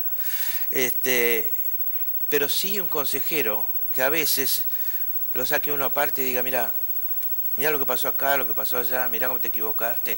Eso es muy importante. Ahora, el problema es que, aun cuando tengas ese tipo, siempre estás con los tuyos, porque ese tipo también es tuyo. Claro. El tema es cómo bancar al otro, al distinto, al peronista, al opositor, al que no está de acuerdo con tu modelo, al que no tiene la misma visión de la economía argentina que tenés vos, para nada, o no tiene la misma visión de la herencia que dejó el gobierno de los Kirchner, o bancar al otro es bancar al distinto. ¿Y vos crees que Macri no banca al distinto? No, tampoco lo bancaban los Kirchner. No lo banca Macri. El problema es que mucho más equivocado el planteo, el diagnóstico y el modelo Macri que el modelo anterior. Este es más equivocado y por eso en 2 años y medio está en agonía. Porque es un planteo absolutamente ligado a la vulnerabilidad financiera de la Argentina. Un planteo que primero mira lo que llaman los mercados, que son los poderosos. ¿Quiénes son los mercados? Lo que hacen los poderosos, que después es seguido. Mis parientes no son. Claro, que es seguido después por mucha gente, hasta por la bolita que le sobra un mango y va a comprar $1. Pero los grandes, los que mueven el precio del dólar, ¿cuántos son? 15, 20, 10, no sé. Entre banqueros y grandes empresas, o manejadores de portfolio. Pensar que esos son los que vos trabajás para el cuadro de honor que arman esos tipos, y no para el cuadro de honor popular, es lo primero. Lo primero es quién Macri. Sí, pero por ejemplo este proyecto donde vos el cuadro de honor, la imagen de la Argentina, el volver a los mercados. ¿Qué es volver a los mercados, Silvia? ¿Es volver a vender más? Es volver al mundo, dice ¿Es volver a vender más? No, vendemos menos. Tenemos cada vez más saldo de balanza comercial negativo. Cada vez exportamos menos. Volver a los mercados es endeudarse. Lo cual no está ni bien ni mal, pero que no me la cambien. Que me digan endeudarse, no volver a los mercados. El gobierno, la información que yo tengo es que el presidente tomó la decisión de continuar, a pesar del ajuste que evidentemente se viene, de continuar con este proyecto de urbanización de más de 4.000 barrios para los cuales, en todo el país, para los cuales hay que hacer una expropiación, hay que hacer un trabajo realmente importante y dar un salto realmente familiar enorme, que van a tener gran cantidad de familias en todo el país. ¿Eso no te parece? Bueno, vos como presidente de la Comisión de Vivienda creo que tenés que ver también con eso. ¿Te parece, estás de acuerdo con ese proyecto? ¿Lo avalás? ¿No te parece que eso denota otra visión de Macri a la que me estás diciendo? A mí me parece que el gobierno tuvo una buena idea, hizo un buen trabajo de relevamiento de barrios, podrá ser incompleto o no, pero es un trabajo de relevamiento de barrios populares, definió barrio popular con un decreto y actuaron muchas organizaciones sociales en ese relevamiento. El proyecto de ley es muy general, pero tiene el apoyo de todos y tiene la esperanza de todos los que viven muy mal en la Argentina, los que ahora están llenos de barro para salir, para entrar adentro de su casa, etcétera, o lloviéndole los techos. Hay un trabajo, me consta, yo lo he visto, he ido a muchos barrios y veo que hay un trabajo de cloacas, de calles, no sé, enorme, Felipe, que yo la verdad que nunca había visto. Bueno, pero nosotros hemos visto, y vos también, Silvia, como hace unas horas, muy pocos días, se anunció que 30.000 millones de pesos que iban a ir a obras públicas no van a ir. Es verdad. Entonces, yo voy a apoyar con todo esta ley. Bien. No es que no le voy a poner trabas, la voy a apoyar. Ya he tenido una reunión en mi comisión la semana pasada con muchísimos de los mujeres y hombres que hicieron el relevamiento, que fue muy importante la reunión, y vamos a tener una el miércoles que viene las cuatro comisiones que tenemos que ver con el tema. Pero las versiones sobre el poder hacerlo, lo difícil no es darles el título de propiedad, lo más difícil es urbanizar, que es mucho más caro. Entonces, me gustaría saber exactamente qué compromiso... Darles el título, por supuesto, comparto totalmente lo que decís. ¿Te puedo decir algo? Sí. A la mayoría de la gente que es ocupante hace mucho tiempo le importa mucho más la urbanización que el título de propiedad. ¿Por qué? Porque ya están ahí, ya más o menos han tenido alguna relación con un viejo dueño o con quien sea, o el dueño del lugar, o es tierra fiscal. En cambio la urbanización les mejora muchísimo la vida. Hoy lo que vos ves es que de la verja para adentro han trabajado muchísimo en su propia casa, en su propio pequeño jardín, en hacer la casa al fondo para los parientes que vienen de Paraguay, de Bolivia, del interior argentino. Se ayudan entre ellos los fines de semana. Yo he visto cambiar y mejorar mucho eso. Y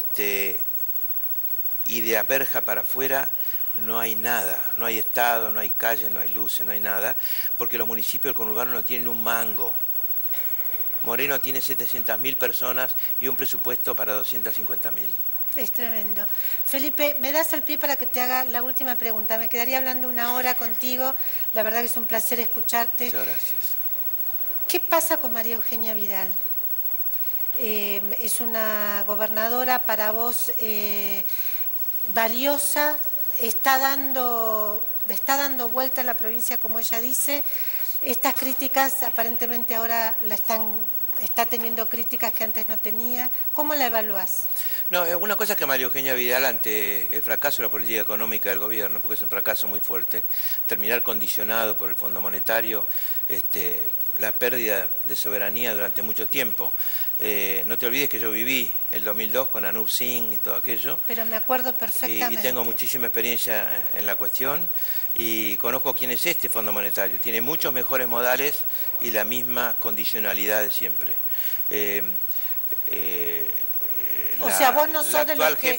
La actual jefa del fondo es una experta en relaciones públicas, no es una economista dedicada a la economía. Hace las relaciones públicas que Rodrigo Rato no hacía. Teníamos a Ann Kruger, ¿te acordás? Sí, que era la bruja mala. Sí, sí, pobre y acá venía Anup Singh, que de a poco lo fuimos domesticando. Pero ahora tienen algunos tipos muy buenos que se dedican a Argentina. Pero en el fondo es el sometimiento. Es decir, no es que en el fondo la leyenda, te diciendo lo que es concretamente. El fondo no te vende crédito, no te da plata, no se siente un banco, se siente un corrector, un controlador. El fondo es con la excusa del crédito, de no te voy a dejar caer, te va a controlar cada 3 meses y te puede proponer cualquier cosa. A Ucrania le propuso cerrar las universidades públicas, para que tengas una idea. En Grecia hicieron un desastre. Es decir, aplican la misma receta de siempre y la idea del fondo es que la realidad de Argentina o de cualquier país no me venga a joder mi esquema. ¿Vos crees que...? Vos me preguntaste por Vidal. Sí, pero yo no quiero eludir la respuesta. No, pero antes de ir a Vidal, para redondear bien el tema del Fondo Monetario, es decir, ¿vos no crees que el Fondo Monetario va a querer ayudar a la Argentina no va a querer respaldar este proceso de salida del populismo que se inició en el 2015? No, porque lo que vos llamás salida del populismo a mí me parece que es profundización del hambre y incapacidad para salir de la inflación. endeudamiento externo. Anulación del mercado interno como elemento dinámico futuro y presente en una Argentina que está formada por espíritu, por trayectoria, por herencia de gallegos y italianos, por lo que fuera, lleno de pymes, desde un plomero hasta una pyme que hace caños. Todos somos medio pymes, todos somos vendedores de nuestros servicios, de nuestros, ¿no es cierto? Así somos los argentinos, y las recetas de Macri no van para Argentina, y solo se pudieron tapar con endeudamiento externo. El día que le dijeron a Caputo, mirá, te subimos la tasa o no hay más, o ya no estamos hartos de bonos argentinos hasta acá, Caputo fue corriendo a Olivos y Macri enseguida se asustó y al fondo.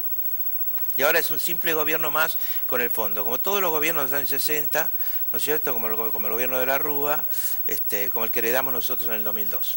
Sí, las tensiones además que va a haber, efectivamente. O sea, Cuando el fondo te diga corte las universidades, ¿qué va a hacer, Macri? No creo que pase eso. Cuando el fondo te diga que las mujeres se jubilen a los 60 años, a los 65 y no a los 60, ¿qué va a pasar? Bueno, cuando el fondo te diga todo eso, o que es gratis esto. Con respecto a María Eugenia Vidal, una sola cosa. María Eugenia Vidal va a sufrir esta crisis económica como cualquier otro y va a tener una baja de su popularidad. Es una gran comunicadora, todos ya lo sabemos. ¿Cómo es como gobernadora? No, en mi opinión el gobierno de María Eugenia Vidal podría ser mucho mejor. ¿Podría ser mejor? Sí, lo que pasa es que hereda un gobierno muy malo, pero podría ser mucho mejor, podría ser mucho más aplicado a la administración de lo que es. María Eugenia se dedica mucho más a la política y a la imagen que a la gobernación en sí. Fíjate cómo sucede la imagen. Yo hice todo lo contrario. Tampoco es bueno porque nadie se entera de lo que haces, pero te doy este dato y me despido de vos para no abusar. Es apasionante escucharte. Yo tenía, cuando recibí la provincia, todavía existía el 1 a 1 por 20 días más. 10.000 millones de dólares, pesos, dólares, de presupuesto anual. Yo no los podía tener porque no daba la recaudación porque era enero del 2002. Bueno, pero después creció la Argentina y le entregué a Scioli un presupuesto de 10.000 millones de dólares. ¿Sabes cuánto tiene ella? Antes del fondo del conurbano, ¿viste que por el fondo del conurbano? Por el fondo del conurbano ella recibe unos 2.000 millones de dólares por año. Va a recibir desde este año. Recibió la mitad del año pasado y ahora va a recibir el total. 2.000 millones de dólares, ¿no? Por año. Sí. Bueno, el presupuesto de ella, antes de eso, son 32.000 millones de dólares. Ahora, ¿cuánto creció la provincia? ¿El 12% en habitantes? Muy bien. El dólar estará un poco subvaluado, suponete, respecto del dólar que yo entregué. Pero tiene 2,2 veces más que yo, 220% más que lo que tenía yo. Mejor. Yo tuve 27 días sin clases por ¿Te arrepentís de no haber hecho más comunicación? Oye esto, sí, me arrepiento. 27 días, ¿sabes cuánto lleva ella? Casi lo mismo en 2 años, no en 6 como los míos. Y los míos fueron duros. Bueno, Felipe Solá, la verdad. O sea que yo creo que tiene que aplicarse más. Y siempre sabe que le he valorado políticamente. La respeto mucho políticamente. Pero me gustaría, como bonaerense, que se aplicara más. Un placer escucharlo a Felipe Solá, un tipo realmente talentoso, muy enojado con el gobierno de Cambiemos. Gracias por tu visita acá a Mercado Sin Pulgas, a pesar de que viniste porque Martín Rodríguez te insistió. Gracias, Felipe. Gracias. Seguimos aquí en Mercado Sin Pulgas y acá ya la tenemos a Alejandra Gallo que nos va a dar todas buenas noticias, estoy segura. ¿Qué tal, Alejandra? Bueno, Silvia, efectivamente, vos contaste hace un rato cuál es la postura que tiene el gobierno respecto de esta negociación que todavía está llevando a cabo, recién iniciando, el ministro Nicolás Dujovne con la conducción del Fondo Monetario Internacional. Yo te voy a contar ahora, voy a compartir con todos ustedes cuáles son el termómetro, los principales anécdotas y las principales preocupaciones de los verdaderos operadores económicos de la Argentina y del mundo respecto de la Argentina. A ver. Mirá, lo primero que tengo para... ¿Quién es este señor que Bueno, este señor acá?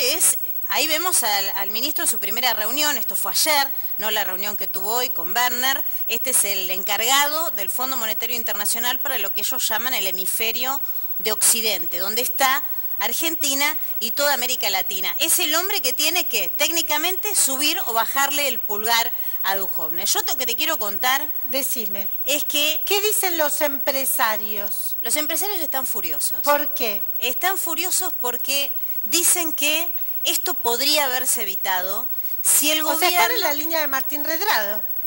Dicen que esto podría haberse evitado si algunos funcionarios del gobierno no fueran tan soberbios y si hubieran escuchado algunas advertencias que empresarios muy poderosos y algunos sectores en particular le venían haciendo al gobierno de Cambiemos. Buscan un culpable.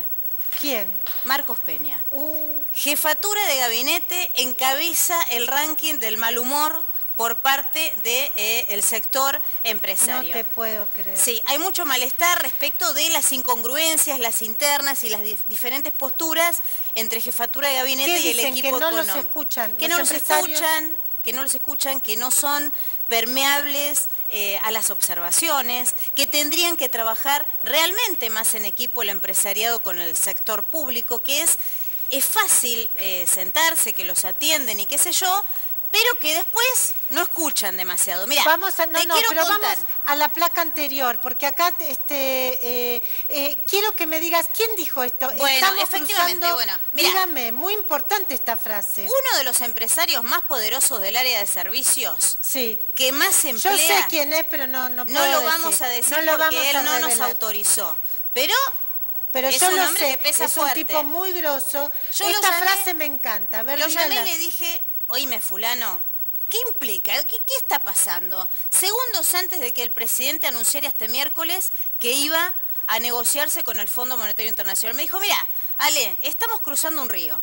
El río es muy ancho, para atrás no podemos volver. Me parece tan gráfico el mensaje. Y por lo tanto, respira hondo, remá y dale para adelante. Sí, viste que Patricia Bullrich dijo, bueno, dice, yo me la pasé 78 días con el tema... Bueno, de Santiago Maldonado, ahora hay que bancar. Bueno, esa es una... Me banqué 78 días, dice, ahora hay que bancar. Esa es una postura muy del gobierno. Aguantamos los trapos, ¿no? Aguantamos los trapos, bueno, sigamos. Ahora, de todos modos, ya hay empresarios que están afilando el lápiz. Claro. Aún sin conocerse los detalles, la letra chica del acuerdo con el Fondo Monetario Internacional, hay algunos empresarios que están modificando las percepciones económicas que tenían hace solo 10 días atrás respecto de la economía. Silvia, ¿qué es lo que dicen? No vamos a crecer tanto, no vamos a crecer un 5%, vamos a crecer entre un 2,5 y un 3%, una pauta más modesta, pero vamos a crecer. Bueno, y a ver qué dice el foro, la otra placa. Bueno, llama la atención, ahí está el Foro de Convergencia Empresarial, que lo que hizo fue salir a sacar un comunicado, ¿no? Venían muy silenciosos hasta ahora, Silvia, y acá tenemos, es un comunicado muy particular, porque es un comunicado de un solo párrafo. Y me contaste que les costó muchísimo llegar a este párrafo. El trabajo que les costó. ¿Por qué, decís vos? Y bueno, porque no querían, a ver, fíjate, Silvia, si los gobernadores hoy no quisieron sacarse la foto con el presidente Macri, ni difundir su propio comunicado, mucho menos lo iban a hacer en el sector privado, ¿no? Entonces... Fotos finalmente se sacaron, pero finalmente, claro, bueno, pero finalmente los empresarios sacaron este comunicado. A ver qué dice. Lo que se dice básicamente es, bancamos al gobierno en esta decisión de salir a negociar con el Fondo Monetario Internacional porque consideramos que esto va en el sentido de reordenar la economía. Ahora, si vos me permitís, yo te voy a contar qué es lo que cómo me explicó un economista vinculado en su momento, un economista peronista, que fue funcionario de gobierno en su momento y que tuvo que negociar en los momentos más críticos de la Argentina con el Fondo Monetario Internacional, entre otros agentes internacionales. Le pregunté a Jorge Sargini que me explicara cuál es la importancia de este acuerdo de la Argentina con el Fondo Monetario Internacional y me dijo esto. Considero que el ingreso al fondo ha sido sorpresivo, inesperado y diría un paso atrás, quizá innecesario, ahora ya se ha dado. El gobierno con algún voluntarismo inicial ha manejado la posibilidad de ir a un crédito flexible, sin condicionalidades. Todo hace pensar que Argentina no califica para eso, más allá de las declaraciones políticas positivas de Lagarde. Y si uno ve lo que la revisión del artículo 4 han dicho los técnicos, todo indicaría que vamos a un stand-by. habrá que ver cuál es el monto. Lo que está claro que eso va a implicar condicionalidades, y las condicionalidades implican metas cuantitativas fiscales, monetarias, vinculadas también a la política cambiaria, y contra esas metas existirá la posibilidad de los desembolsos o no. O sea, aquí se está entregando parte de la política económica al acuerdo, que muchas veces son condicionamientos fuertes que el fondo pone. Lo que podría haber sido un acuerdo en una mesa política de un programa de convergencia creíble con apoyo parlamentario se transforma, creo yo, por errores del propio gobierno, en un acuerdo con el Fondo Monetario que más que acordar impone metas. Bueno, Alejandra, qué interesante esto que dice Jorge Sarguini, un funcionario realmente... Un ex funcionario, es decir, alguien con mucha experiencia. Y alguien muy consultado aún, si bien él no está actualmente en algún sector específico. El peronismo es alguien muy consultado. Es decir, para cerrar, Silvia, hay apoyo a la decisión del gobierno de ir a negociar, por parte del sector privado, digo, ¿no?, de ir a negociar con el Fondo Monetario Internacional, pero hay muchas reservas. Y así como los empresarios están afilando el lápiz y están empezando a morigerar las proyecciones optimistas para este año, aparentemente también habría que morigerar cuando se siente Duhovne con los técnicos del Fondo Monetario Internacional cuánto de esa voluntad política de Lagarde se traduce finalmente en el equipo técnico, que es, en definitiva, tan ducho a la hora de mirar las columnas y los distintos fundamentos de los países, de las economías de los países que van a pedir créditos, que si te quieren encontrar la quinta pata al gato, Silvia, lo van a encontrar. Te la van a encontrar, lo dijo Alejandra Gallo. Interesantísimo, vamos a seguir discutiendo con ella porque la mesa de los periodistas de aquí de Mercado Sin Pulgas es para analizar ¿hay crisis en la Argentina o no? ¿Hay crisis en la Argentina? ¿Estamos en crisis? Lo vamos a discutir con todos los colegas, pero antes, la columna de Martín Rodríguez, para hablar de qué está pasando en Cambiemos, Martín Rodríguez. Bueno, ¿qué está pasando en el país, no? La semana pasada todos decían, es la peor semana del gobierno, ¿no? Era la corrida cambiaria, estaban todos preocupados. Y aparecía una cuestión que muchas veces fue tomado de mal gusto, que era, algunos llamaron, creo que un diputado oficialista llamaba el Club del Helicóptero, ¿no?, que eran quienes sí o sí situaban la imagen la imagen de Cambiemos, un irrespetuoso, la imagen de Cambiemos con la imagen de la alianza de la Rúa. Esa era una especie de chicana. Salimos de la chicana, salimos de Twitter, por decirlo Salgamos de Twitter. Salimos del microclima. ¿Qué es el 2001 y qué es el helicóptero? ¿Es solo la imagen de la Rúa débil? Opinión, no, es un trauma social. Es decir, el 2001 son capas y capas de traumas. El trauma del desocupado, del ahorrista estafado, del jubilado que le quitaron el ahorro de toda la vida, del reprimido por la policía. Recordemos que de la Rúa se fue arrasando una plaza. Claro, es decir, eso existe, eso exactamente. O sea, tiene valor de existencia real. Exacto, está en el imaginario y está en la memoria, popular. Exacto, está, como decís, las sublevaciones militares, como decir, la hiperinflación. Claro. Es decir, son traumas que incluso sirven para explicar después. Entonces, traer el 2001 para acá, arrastrarlo, ¿es una chicana? No, sacamos un poquito, corrámonos un poquito. No, no es una chicana, forma parte de un espejo histórico al que tiene derecho la sociedad y en el que tiene derecho la sociedad a mirarse, que fue la que sufrió. ¿Cuánto fue? Hace 17 años. Hace, digamos, 18, hace 18 años. 17, 16, exactamente. 17. Pocos años como para decir lo corro del análisis. Bueno, entonces existe. ¿Cuáles son las diferencias y similitudes? Te digo algunas cosas chiquitas y poquitas que nos sirven para pensar eso. La primera, existía la convertibilidad. La convertibilidad había sido el remedio de un trauma anterior, que era la hiperinflación, y a la vez el cepo que impedía a un gobierno en ese momento tener un instrumento de política monetaria y además salir de esa situación. Es decir, ¿de qué carecía un gobierno hasta 2001? De la posibilidad, por ejemplo, de devaluar, de mover la moneda, de mover el tipo de cambio. Es decir, estaba clavado en ese 1 a 1 que tenía un efecto recesivo ya en ese momento devastador. Y sin embargo, ese 1 a 1 tenía legitimidad social. ¿Hoy qué tenemos? ¿Qué sería hoy el espejo? El gradualismo. ¿Qué es el gradualismo? ¿Qué es el gradualismo? Es decir, es una palabra que repiten como mantra y que muchos aceptan repetir como si realmente designara exactamente algo. Designa una velocidad de las cosas, la velocidad en la que el gobierno lleva adelante las cosas. Pero uno diría, ¿la gente votó el gradualismo? ¿Qué significa el gradualismo? Significa una suerte de ajuste o microajuste infinito que se va haciendo de a poco hasta donde se puede o hasta donde le permiten al gobierno, pero no es exactamente algo que haya alcanzado la legitimidad. Ese me parece que es la diferencia esencial. No hay crisis de representación política, no todavía, no como la que hubo, ¿te acordás? Ocurrió diciembre de 2001 y 2 meses antes el voto bronca de octubre. Que fue, totalmente me acuerdo. Bueno, que fue aquel momento de algún modo irrepetible. Ese es otro ingrediente, uno podría decir, tampoco hoy existe una exacta... Hay un momento muy dramático también, que es cuando en la Cámara de Senadores votan a Ramón Puerta, digamos, es decir, se pone el peronismo en la línea de sucesión presidencial. Exactamente, y eso sería... Con respaldo del radicalismo. Con respaldo del radicalismo. Hay que decir que acá el que le corre el banquito a Fernando de la Rúa, primero fue Chacho Álvarez y después el propio radicalismo. Sí, en un momento que se hablaba del pacto Alfonsín Duhalde, y que creo que, digamos, alguna razón tenía, y en algún sentido uno diría, menos mal que existía esa salida para la Argentina, ¿no? Es decir, la salida evaluatoria, ¿no? Todos lo acusan a Duhalde o le achacan a Duhalde el impacto de esa devaluación. ¿Y qué iba a hacer? ¿Era ajuste o devaluación? Eligió la devaluación y fue muy traumática, pero fue una salida. Muy traumática. Es decir, ahora, con esto no quiero decir... Siempre las salidas son traumáticas. Siempre las salidas son traumáticas. Ahora, tampoco con esto quiero decir, no hay crisis hoy en la Argentina, y si solo te mirás en un espejo tan mortificante como el 2001, quita o resta responsabilidad. Lo vamos a hablar también en la mesa, pero ¿por qué elegiste esta foto, Martín? Bueno, esta es una foto del momento, es una de las grandes fotos.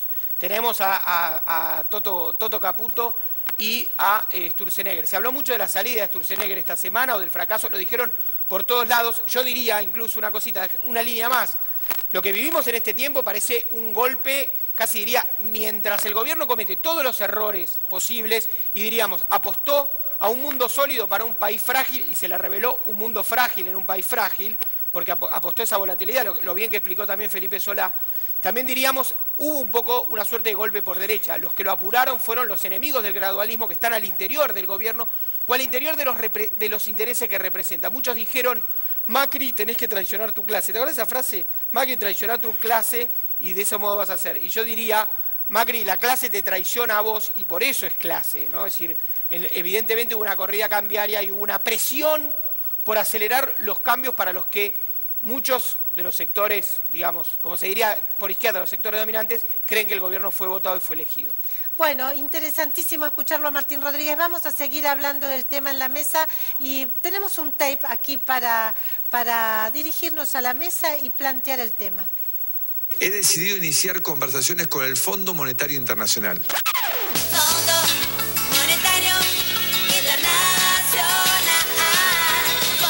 Hace minutos hablé con Christine Lagarde, su directora, y nos confirmó que vamos a arrancar hoy mismo a trabajar en un acuerdo para que nos otorgue una línea de apoyo financiero. Vuelven al fondo diciendo que este Fondo Monetario no es el mismo de antes, pero nos toman por tonto al pueblo argentino. Un fondo que ha cambiado muchísimo, porque no es lo mismo hablar del FMI de hoy que el que teníamos hace 20 años. Esto no se soluciona corriendo a Washington, ¿se acuerdan? Cuando decían que votar por los fondos buitres era una cuestión que nos iba a traer inversiones, justificaron en todos lados que se le pagaba a los fondos buitres para no volver al Fondo Monetario Internacional. No hay una campaña organizada por el exoficialismo donde asocia el arreglo con los holdouts con volver al fondo. Me parece que es casi una propuesta contrapuesta a la del gobierno, para no tener que ir al fondo. Néstor Kirchner, a los 12 años y medio de haber asumido su presidencia, saldó la deuda con el fondo. Mauricio Macri, a los 2 años y medio de haber asumido su presidencia, vuelve al Fondo Monetario Internacional a pedir el peor de los créditos. En 2009, gobierno kirchnerista, el déficit era de 8.170 millones. ¿Saben cómo se evitó el incendio? El FMI puso 5.493 millones en derechos especiales de giro. La diputada Carrió hace unos años había presentado un proyecto en esta Cámara de repudio al Fondo Monetario. Bueno, ahora dice que es el gran salvador. Yo avalé totalmente esta acción preventiva, con 4% anual me parece maravillosa. Y el crédito del fondo es el más barato, nos asegura la estabilidad. Lo que pasa que el problema no es si la plata del crédito es barata, sino cuál es el costo que tiene para la sociedad cumplir con las condiciones que el Fondo Monetario te impone. No ha habido ningún planteo hasta el momento del Fondo Monetario para condicionar o plantear esta posibilidad de tener un crédito. No es cierto que estemos condenados a vivir una repetición de sucesos. Cada año la brecha entre naciones pobres y ricas se hace más grande, pero el FMI insiste en calendarios de pagos de deuda poco realistas. Argentina debe devaluar su moneda para pagar sus deudas. Esto lo debe haber preparado Martiniano Cardoso, que además lo veo acá en el piso. Les quiero decir que además acá tenemos un aperitivo cafetero, Campari, café de no sé qué cosa, tónica, con el cual vamos a brindar por el cumpleaños de Guido. Nosotros acá festejamos todos los cumpleaños. Feliz porque cumple. con Muchas FMI, sin FMI, nosotros acá la pasamos bomba. Gente querida, tenemos aquí esta mesa. Felicidades, Guido. Muchas gracias. Guido además está aterradísimo por el Fondo Monetario. Ya vamos a escuchar su opinión, pero antes voy a pasar una línea positiva, una plaquita que creo que me preparó la gente de la producción, Agustina Ceballos por ahí, hubo mucho respaldo del exterior, efectivamente, de autoridades internacionales a la política del gobierno. Primero, lo que vos algo comentaste ya, David Malpass, subsecretario de Asuntos Internacionales, que dijo que Estados Unidos respalda las reformas de Macri y recordó que Trump apoyó a Macri y su programa de reformas financieras. Eduardo del Prado, hoy el recientemente llegado embajador norteamericano a la Argentina, se reunió hoy con el canciller Fori. Jorge Fori también manifestó su apoyo a la decisión del gobierno argentino de iniciar negociaciones con el FMI. Japón, el embajador en Argentina, Fukushima, dijo que Japón apoya las reformas estructurales del gobierno. Chile, la presidencia de Sebastián Piñera, dijo que también respalda las negociaciones de la Argentina con el FMI. España, el presidente Mariano Rajoy, el presidente del gobierno, dijo todo respaldo y solidaridad con la Argentina, y también Michel Temer a la política económica del presidente Mauricio Macri. Tenemos plena confianza en su camino, dijo el presidente de Brasil. Claro, porque uno piensa el Fondo Monetario Internacional está en Washington, ¿no? Sí, la sede está en Washington, pero tienen que votar todos los integrantes del fondo, que son la mayoría de los más importantes, sí, todos estos países que vos señalabas. Claro, que tienen, como bien tienen venimos, voto, digamos, tienen voto. Claro, hay un directorio que tiene que decir, respaldamos. Más allá de las relaciones públicas de Lagarde, ¿qué más? Hay una línea que obviamente tienen que cumplir. Ahora, Guido, hoy te noté muy preocupado. Decime realmente qué es lo que pensás de lo que está pasando.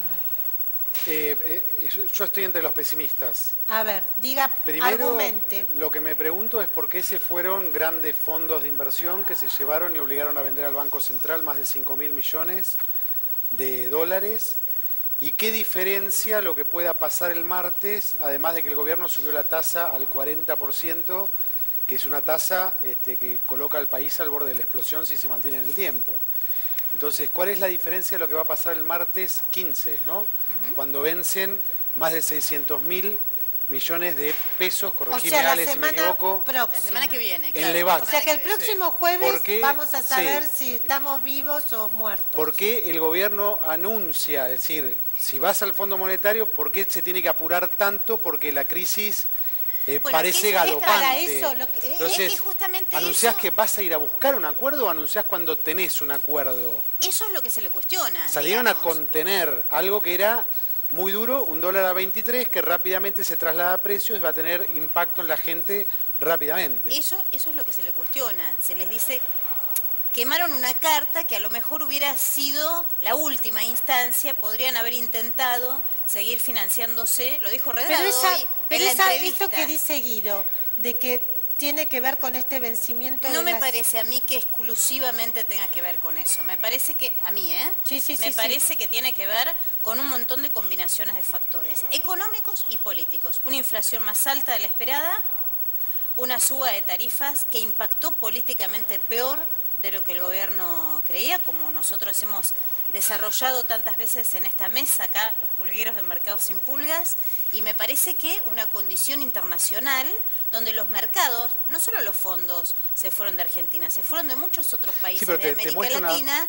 y Argentina, y ahí está el tema, fue el único que no devaluó tanto desde el comienzo como hicieron los otros países. Entonces, una cosa que sí a mí me parece, muchachos, no sé qué opinan, Alejandra, no hay más margen para equivocarse. A mí no me parece que estemos en una situación terminal como el 2001 ni una cosa por el estilo, pero me parece, muchachos, no hay más margen para el error. Sí, en el 2001 a mí no me gustan, son como comparaciones odiosas y no me parece que sea la misma situación estructural que en el 2001. Pero si uno va a las tapas de la época, teníamos el blindaje de 40.000 millones de dólares y de la Rúa anunciaba que era el comienzo de la reactivación en el 2001. Y estábamos blindados y hasta meses antes del hecatombe seguíamos blindados. Yo no digo que es la misma situación, ahora, si pero el fondo... El blindaje que era una negociación que venía ya el paquete cerrado. Si era la guita, pues ya venía cerrado. Pero la situación era otra, Era ¿no? otra. La convertibilidad. Pero el fondo exigía déficit cero. Si el fondo... lo que a mí me parece que estamos en el final, si creemos que el gobierno ha aplicado un gradualismo, que estamos en la posibilidad de un final del gradualismo y que podría venir una política de shock impuesta por las nuevas condiciones del mercado. Agustín, ¿vos qué opinás? No, yo coincido bastante con Guido, me parece que lo peor está por venir. Yo me acuerdo Macri decía lo peor ya pasó, bueno, yo creo que lo peor está por venir. Sobre todo si se confirma el acuerdo con el fondo. Yo no creo que el acuerdo con el fondo sea una solución, sí puede traer algo de tranquilidad a los mercados, pero me parece que la sociedad va a pagar el costo. ¿Es importante traer tranquilidad a los mercados? Bueno, si lo va a pagar la gente, no. Sí, va a venir porque lo que se viene con un paquete de leyes. Genial. Bueno, ahí empieza un problema político severo. ¿Por qué con un paquete de leyes? Porque, digamos, el fondo viene con un paquete de leyes. Bueno, a ver, condicionalidades, yo qué sé. Claro, bueno, el acuerdo de stand-by implica ahí hay un tema técnico. Y pregunto una cosa, a ver. La sonrisa de Lagarde, digamos. Christine Lagarde. Bueno, y después hay un staff técnico. Obviamente. Bueno, o sea, esos muchachos son bravos. Y de hecho, a la primera reunión, si no va Caputo, que es quien iba, el que se encargaba... Porque dice que estaba resfriado. No, pero por eso, va el ministro de Economía, que es el que tiene que armar de algún modo un programa o por una cantidad de medidas, una hoja de ruta de medidas. Y el recetario, ¿qué va a hacer? Si, por ejemplo... Bajar el déficit fiscal. Claro. Déficit cero como en la época de como el 2000-2001. Y no camina. O sea, es como el reclamo de la flexibilización laboral. Bueno, no camina, no se puede acá aplicar en la esta Argentina. Mesa, ninguno cree que el Fondo Monetario venga a proteger a la Argentina. Yo lo que creo... Bueno, ya ocurrió, ¿no? Los acuerdos con el fondo y nunca funcionó. Yo pregunto, Caputo, ministro de Finanzas, que en la foto que vos elegiste se mostraba cabizbajo caminando rumbo a la Casa Rosada. Ricardo Roa hizo una nota espectacalar en Clarín diciendo que lo consolaba, que Federico Sturzenegger lo consolaba a Toto Caputo, a Luis Caputo, como diciendo, bueno, ¿qué vamos a hacer? O sea, como que ya se había decidido, obviamente. Es que dicen que Caputo lo sabía cuando... igual con los de Wall Street. ¿Sabía Caputo que se iban a ir? Sí. ¿Sabe lo que va a pasar? Entonces apura Macri el anuncio. Bueno, es un poco la teoría de Martín, ¿no? ¿Cómo es? Que es muy interesante lo que dijiste.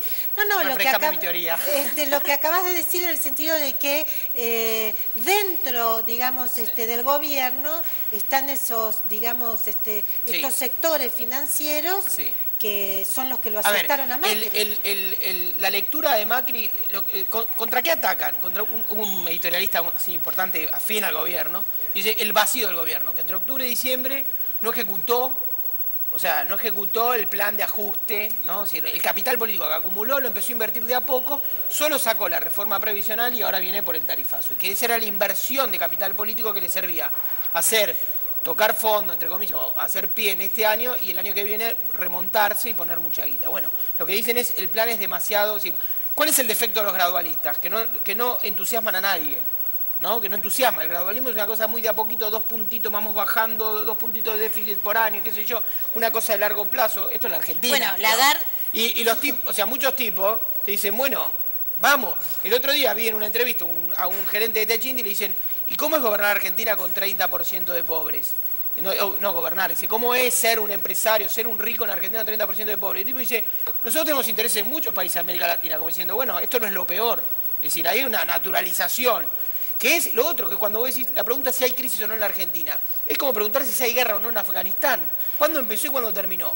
Si la crisis tiene mesetas en Argentina, es decir, sí, el 2001 fue un pico, pero tenemos 30% de pobres. Tenemos que ir, les quiero decirle, vamos a seguir hablando si nos quedan unos minutos, pero veamos el último WhatsApp, porque acá me parece que hay también algunas pistas para entender, bueno, el estado de situación en este momento en el gobierno. Yo le pregunté a una persona muy importante, que ya no tiene relevancia en las decisiones, le pregunté, ¿qué es lo que no está haciendo Mauricio Macri y que debería hacer? Y me contesta, buscar sustento político a un plan económico. El núcleo central de los problemas está en que las decisiones se toman en una soledad tremenda, 2 o 3 personas y luego se sale a la cancha. Es exactamente al revés, primero se acuerda y luego se sale. Le pregunto, ¿la decisión de ir al fondo se tomó en el gabinete económico? La decisión de ir al FMI tuvo un único iniciador. El terror de Toto Caputo, ese terror se lo transmitió a Mauricio Macri y chau. El resto es anécdota. Sí, qué barbaridad, digo yo. Luego 2 personas, me dice esta persona. Entonces yo digo, Quintana, Lopetegui, Marcos, supongo. No, dice, las 2 personas fueron Toto y Macri. Luego se enteraron los otros. ¿Qué problema? Así funcionan. En otros temas es el tridente. En otros, solo Mauricio Macri. Acá vemos también un sistema de decisión, un modelo de gestión que también está cuestionado por el círculo rojo, digamos, pero que también es más allá del círculo rojo. Tal vez el presidente tendría que entender que no es comprensible, digamos, que cuesta comprenderlo, que aún gente que quiere respaldarlo, cuesta entenderlo.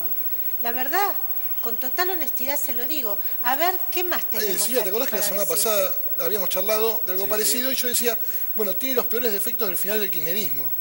Tomar decisiones, Julián Domínguez un día me lo definió, estamos charlando después de la elección y me dice, Cristina terminó tomando decisiones políticas en una cabina de teléfono. Digamos, ese es el principio. Del peronismo le cuestionaban eso a Cristina.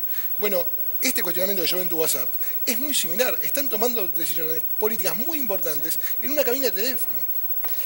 Yo lo que creo, si me permiten información, ¿no? Esto es, Caputo hace 2 meses tuvo reuniones muy importantes porque, bueno, salía a buscar financiamiento en los mercados internacionales y empezó a ver que el clima empezaba a enrarecerse, no solo con la Argentina, sino con la región, y esto es información. Vino y se lo transmitió a Macri. Mirá que la cosa no está tan bien en los mercados internacionales para salir a financiarse, por algo. Él adelanta, Silvia. Exactamente. Todos salió a buscar financiamiento en esta primera parte del año, aunque tenía tiempo para hacerlo en la segunda parte del año. Entre otras cosas, producto del presidente Trump y sus consecuencias en este mundo vertiginoso, en el mundo económico. Ahora, digamos, creer, sinceramente, que el positivismo, digamos, el optimismo de Lagarde se va a traducir, de nuevo como te decía en la columna, Silvia, se va a traducir literalmente a la mesa técnica de los técnicos del Fondo Monetario Internacional, a los que se les paga un sueldo para encontrarle la quinta pata al gato, es ser muy naif. Bueno, quiero decir esto, y ahora te escucho, Guido, que a mí me parece que ahora el gobierno está hiper optimista. Mi temor es que, como con otras situaciones, realmente como no tienen experiencia en trato con el FMI, en esta dimensión de los problemas, porque la verdad que es un partido que se ha formado en la ciudad de Buenos Aires, les ha costado también entender la ciudad, pero bueno, finalmente tienen menos exposición pública, tenían los errores del kirchnerismo que los tapaban. Temo que tampoco, ojalá me equivoque, ojalá realmente el optimismo se concrete en la realidad. Sí, igual, pero temo de que otra vez no tengan la dimensión de realmente del lugar en el que se están moviendo. Es decir, hay un tema, me parece, de impericia. Bueno, por ahí no, por ahí realmente les va excepcional y ojalá nos va a convenir a todos. Y otra vez está la comunicación en el medio, ¿no? Si es efectivamente así, que está funcionando tan bien, se podrían conocer más detalles. La última. No, el hecho de ir al FMI ya a mí me habla de la magnitud, para mí es una catástrofe, tener que acudir al FMI y las consecuencias de un acuerdo con el FMI que van a ser más ajuste y más sufrimiento para la gente como hemos experimentado. Y te digo algo más. Hay un clima un clima político tan diferente que hemos podido ver ayer en la Cámara de Diputados, donde el oficialismo y la oposición han cambiado los roles de una manera que es muy llamativa, ¿no? Una cosita última, chiquita. Yo creo que lo que hay entre el gobierno y el FMI, entre esos elencos, es convergencia ideológica. O sea, muchos funcionarios del gobierno se imaginarían ser funcionarios del FMI, pero no ser funcionarios argentinos defendiendo los intereses argentinos en una reunión con el FMI. Porque se conocen muchos. No fuimos. Gente viene aquí peatonal, creo que hicimos un programón. Estamos en un momento loquísimo. Martín, Alejandra, Agustín, Guido, gracias a toda la gente de Crónica HD, gracias. Cuesta hacer estas 2 horas de programa con tanta información, pero creo que lo hicimos bastante dignamente. Muchas gracias a todos. Viene Diagonal, ánimo.